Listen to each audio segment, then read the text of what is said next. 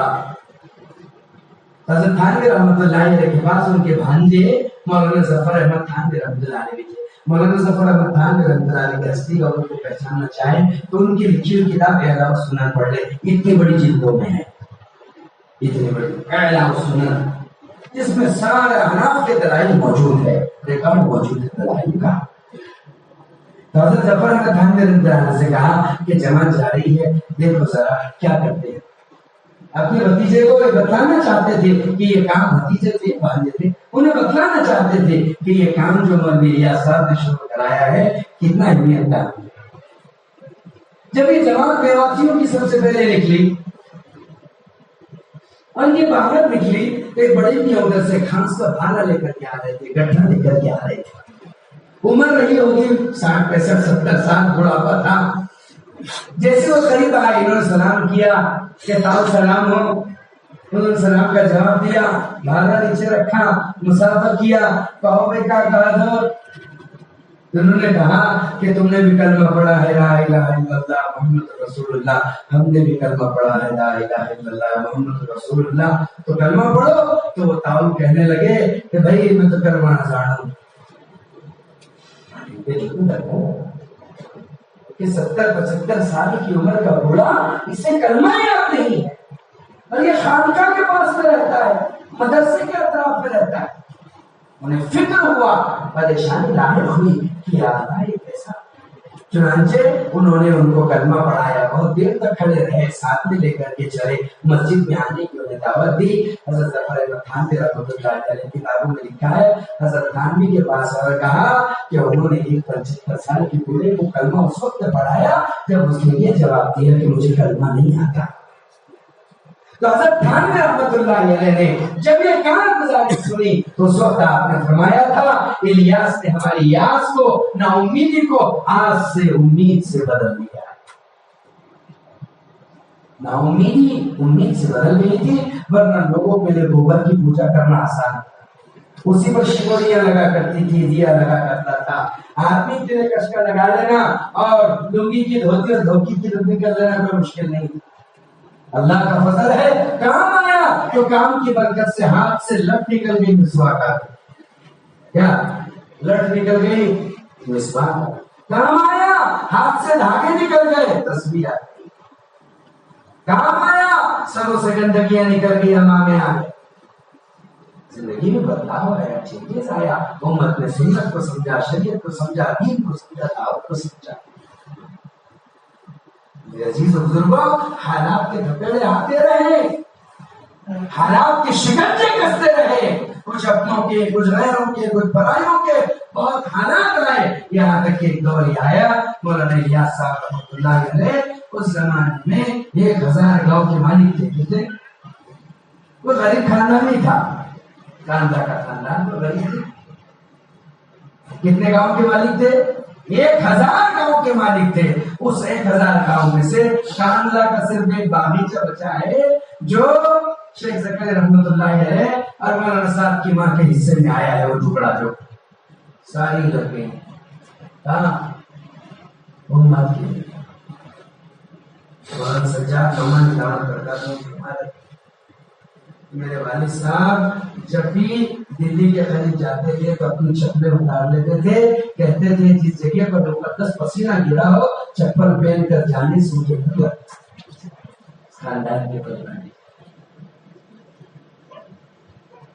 فرمانے لگے کہ ایسا دور آیا نظام الدین کے اندر, اللہ اکبر کبیرہ, وہ دور آیا رمضان کا زمانہ, 20-25 وہاں پر میوہ تھی. اور جب افطار کا وقت آیا مولانا الیاس صاحب نے پوچھا میاں جی کچھ افطار کے لیے ہے؟ تو فرمایا آج تو کچھ نہیں ہے, گولر سے افطار کرنا پڑے گا.